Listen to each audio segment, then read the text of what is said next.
Today, we're going to learn how to compare dissimilar fractions using the symbol equal sign, greater than, and less than. But wait, what are the similar fractions? Let's find out!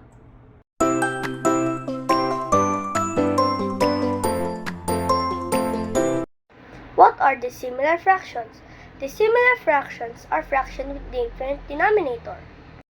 For example, 1/4 and 2/3. The denominator are different. To compare them, we need to make them similar first. The best way to compare these similar fractions is to find their least common denominator or LCD. Let's try comparing 1/4 and 2/3. The denominator are 4 and 3. The LCD of 4 and 3 is 12. Now let's change the fractions. 1/4 multiplied both numerator and denominator by 3. So 1/4 is equal to 3/12. 2/3 multiplied both numerator and denominator by 4. So 2/3 is equal to 8/12.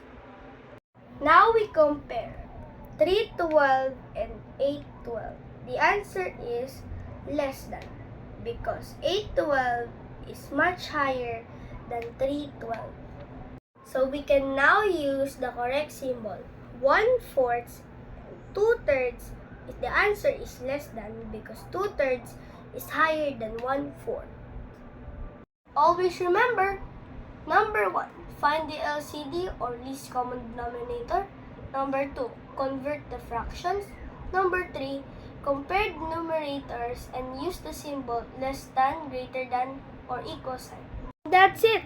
Now you can compare these similar fractions like a pro. And keep practicing. And see you next time!